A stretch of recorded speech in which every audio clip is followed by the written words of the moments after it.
organic, unpredictable, unknown, lovely, beautiful, a sense of fulfillment. This is part of the pleasures of life and not the chores of life.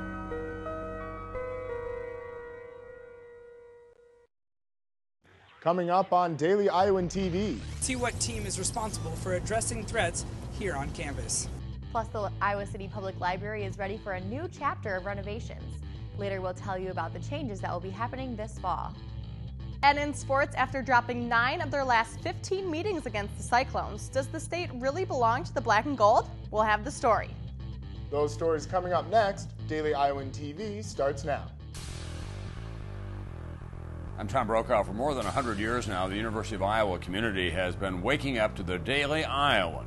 Today, it's the largest newsroom in eastern Iowa. And now you can see the news every night on Daily Iowan TV and get it anytime worldwide at dailyiowan.com.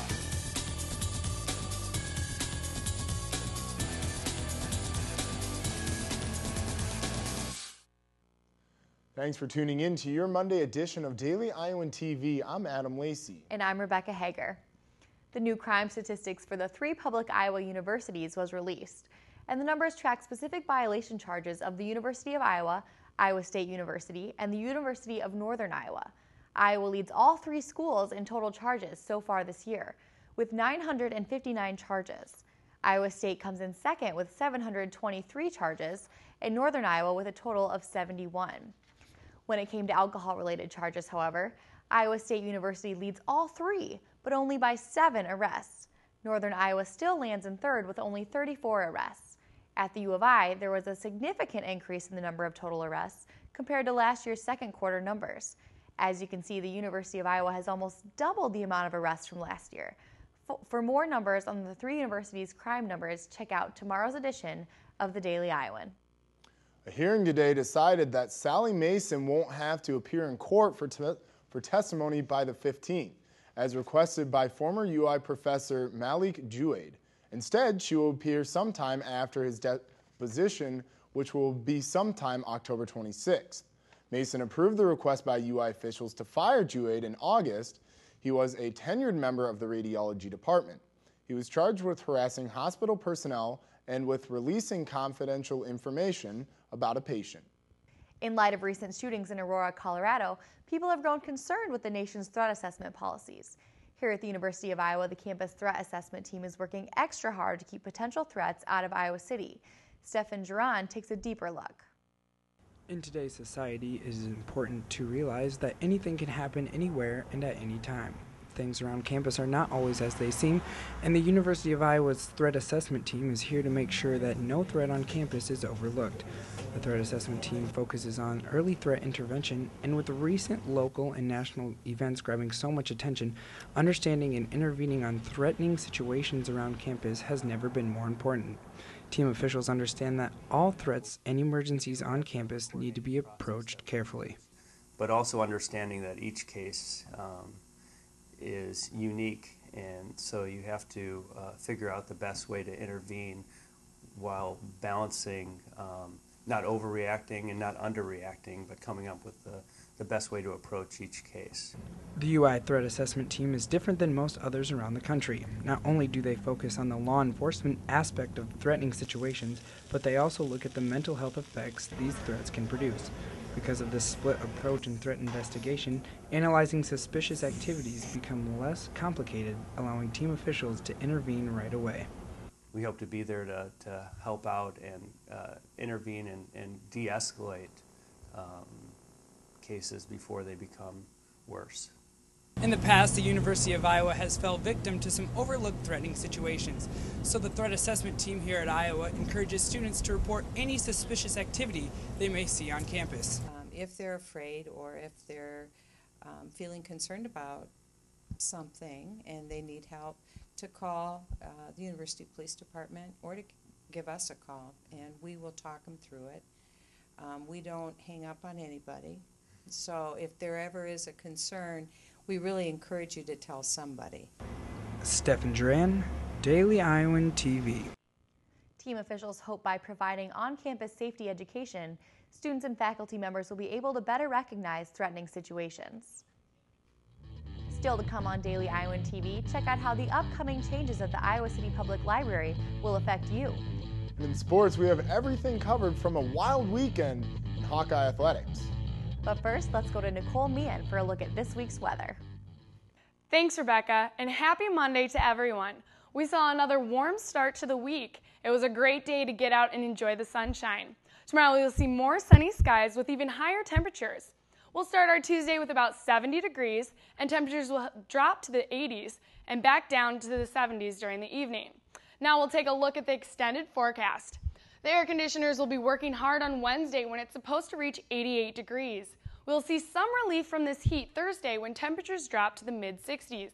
There will also be a pretty large chance for some much-needed rain, so don't forget to pack those umbrellas. Friday, the temperatures will stay in the high 60s with partly cloudy skies. Saturday, we'll see another cooler day for the home football game with 60 degrees. Sunday will bounce back to the lower 80s with more partly cloudy skies. And that's all for weather. Back to you at the desk. A new major in the College of Liberal Arts and Science will give students a chance to study politics on an international level. The International Relations major is combining international studies and political science courses. The college created the major after students showed a large amount of interest for international politics.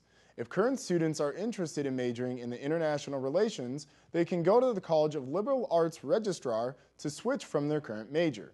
It is available to students this semester. The Iowa City Public Library will begin a 2-year-long renovation project this October. The Better Building, Better Services project is meant to improve customer service. A total of $440,000 will go towards new equipment and changes in the building layout.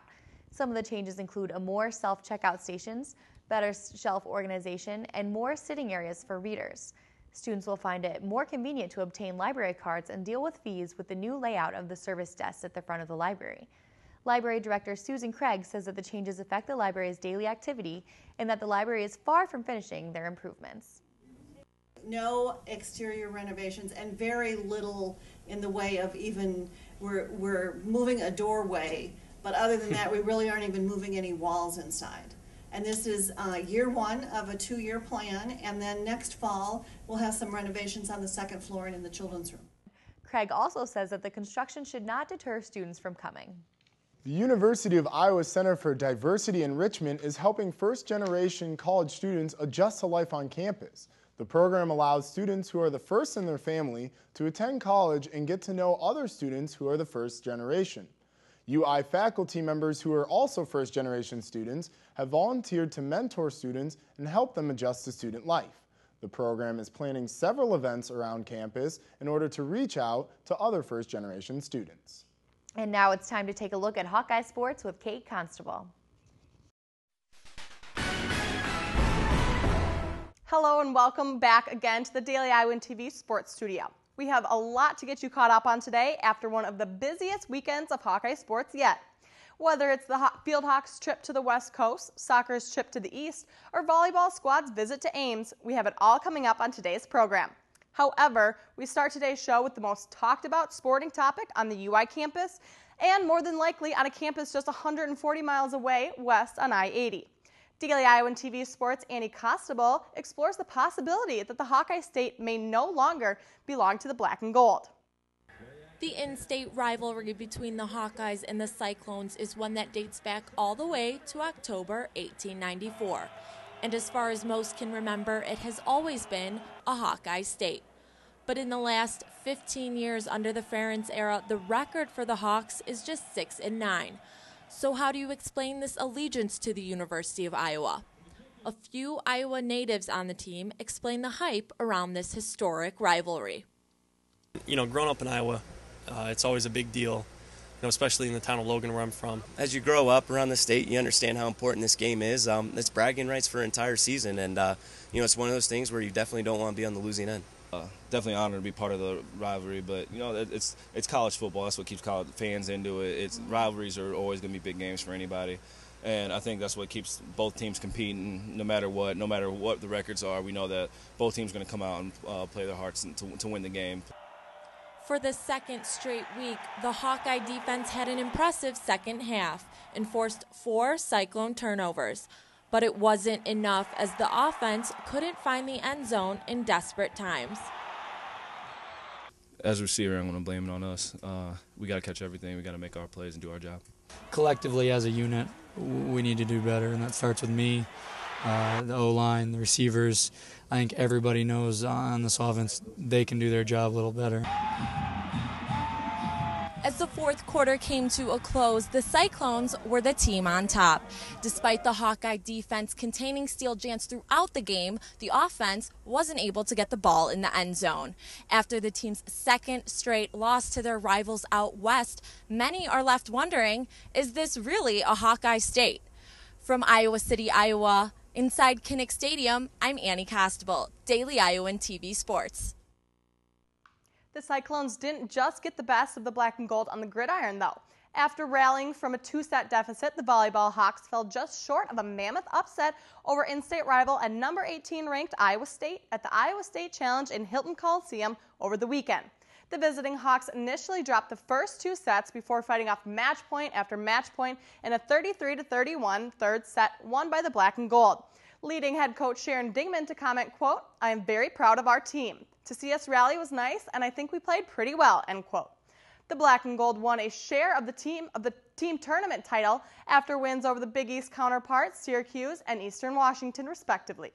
Junior Bethany Yeager moved to 8th all-time in program history with 1,199 career digs, while sophomore Alex Lavelle and junior Nikki Daly were all named to the tournament team.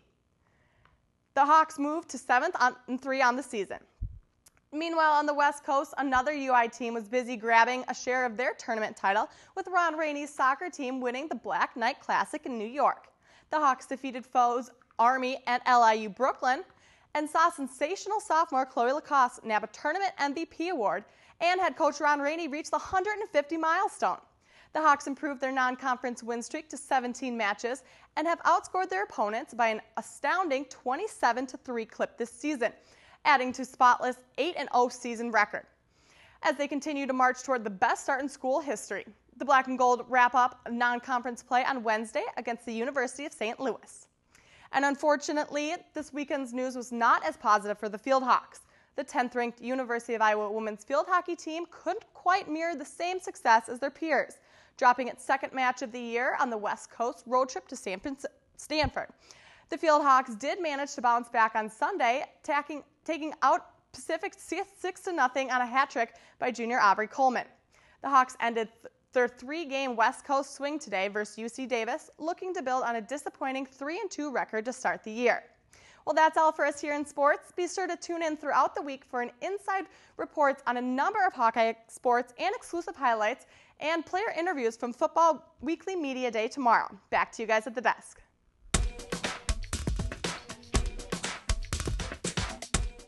And now it's time for a look at what's happening outside of Iowa. An airstrike in Yemen may have killed al-Qaeda's #2 leader in the country. United States officials said Saeed al-Shahiri and 5 other al-Qaeda members were in a car when the airstrike occurred in the city of Sana'a. A U.S.-operated drone fired the missile at the car.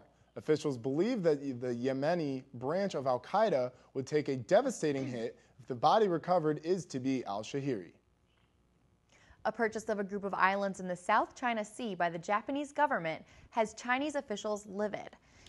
Japan is buying the islands known as the Senkakus from a private Japanese family, stating they only want to create a stable and secure environment.